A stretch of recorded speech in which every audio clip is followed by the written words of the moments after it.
Welcome friends, welcome to Meenu's beauty tips. இன்னைக்கு பார்த்தீங்கன்னா ஒரு சூப்பரான ஸ்க்ரப் தாங்க. முக்கியமா உதட்டுக்கான ஸ்க்ரப் தான் எப்படி பண்றதுன்னு பார்க்கலாம். இது பார்த்தீங்கன்னா ரொம்ப சிம்பிளா நம்ம வீட்லயே தயாரிக்கலாம்.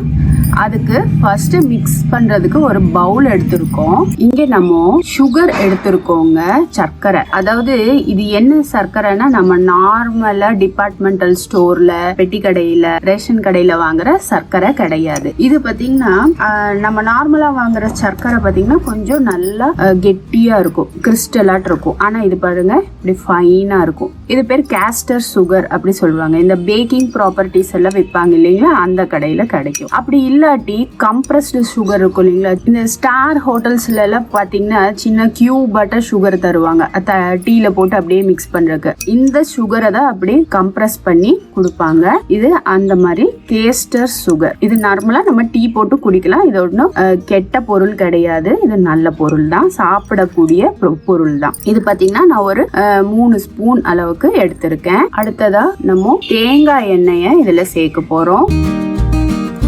இது நம்ம செக்குல ஆட்டின பியூரான தேங்காய் எண்ணெய். தேங்காய் எண்ணெய் சேர்க்கும் போது என்ன ஆகும்னு பாத்தீங்கன்னா நமக்கு நல்ல ஒரு மாய்ஸ்சர் கொடுக்கும். அதனால நம்ம தேங்காய் எண்ணெய் சேர்த்திருக்கோம். அடுத்ததா வைட்டமின் இ கேப்சூல் சேர்க்க போறோம்.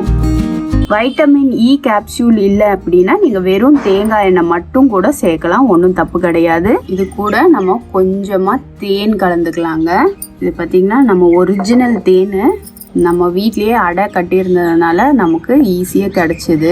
இது எல்லாத்தையும் நல்லா கலந்து விட்டுருலாங்க. இது கூட உங்களுக்கு ரோஸ் ஹிப் ஆயில் கிடைச்சுன்னா அதை சேர்க்கலாம், இல்லாட்டி கிரேப் சீட் ஆயில் கிடைச்சா அதுவும் சேர்த்திக்கலாம். நம்மளோட எசென்சியல் ஆயில் பொறுத்த வரைக்கும் நமக்கு எது விருப்பமோ அது சேர்த்திக்கலாம். நமக்கு தேவை என்னன்னு பாத்தீங்கன்னா சர்க்கரை, ஒரு எசென்சியல் ஆயில், அப்புறம் ஒரு பேஸ் ஆயில். எசென்சியல் ஆயில்னா இந்த நம்ம சொன்ன மாதிரி ரோஸ் ஹிப் ஆயிலோ லாவெண்டர் ஆயில் அது மாதிரி சேர்க்கலாம்.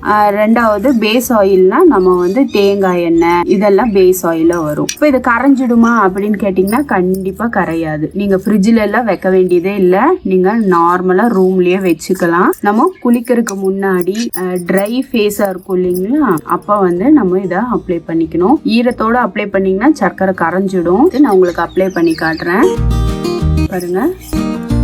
நம்ம சூட்டுக்கு அப்படியே அந்த சர்க்கரை நறு நறு நறுன்னு நல்ல மணலா அந்த டெட் செல்ஸ் எல்லாம் எடுத்துடும். இது நான் உங்களுக்கு கையில அப்ளை பண்ணி காட்டுறேன். ஆனா இது நீங்க லிப் ஸ்க்ரப்பா யூஸ் பண்ணுங்க. கருமையான உதடுகள் எல்லாம் நல்லாவே சூப்பரா பிங்கிஷா மாற ஆரம்பிச்சிடும். நல்ல ஒரு நிமிஷம் போல இது போல ஜென்டிலா ஸ்க்ரப் பண்ணா இப்ப பாருங்க, பாத்தீங்கன்னாலே தெரியும் என் கையில இருந்து அந்த டெட் ஸ்கின்ஸ் எல்லாம் இந்த கலர்ல இருந்தது பாருங்க, அந்த சர்க்கரை எல்லாம் கலர் மாறுது. சும்மா நம்ம நார்மலா வாஷ் பண்றதா இருந்தா வாஷ் பண்ணிக்கலாம். இதுல எல்லாமே நேச்சுரல் இன்கிரீடியன்ட் தான் சேர்த்திருக்கோம். உங்களுக்கு நல்ல ஒரு பெஸ்ட் ரிசல்ட் கொடுக்கும். Weekly twice or thrice use பண்ணுங்க லிப்ஸ்ல. ஆனா நீங்க வைட்டமின் இ கேப்சூல் சேர்த்திருக்கிறதுனால வாய்க்குள்ள போறத கொஞ்சம் தவிர்த்துக்கோங்க.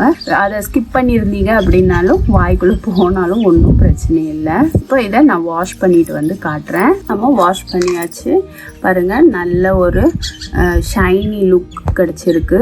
இந்த லிப் ஸ்க்ரப்பை நீங்க வீட்ல ட்ரை பண்ணி பார்த்துட்டு எப்படி இருந்ததுங்கிற கமெண்ட் செக்ஷன்ல போஸ்ட் பண்ண மறந்துடாதீங்க. இது வரைக்கும் இந்த மீனூஸ் பியூட்டி டிப்ஸ் ரெசிபியை பார்த்ததுக்கு ரொம்ப ரொம்ப நன்றி ஃப்ரெண்ட்ஸ். தேங்க்யூ.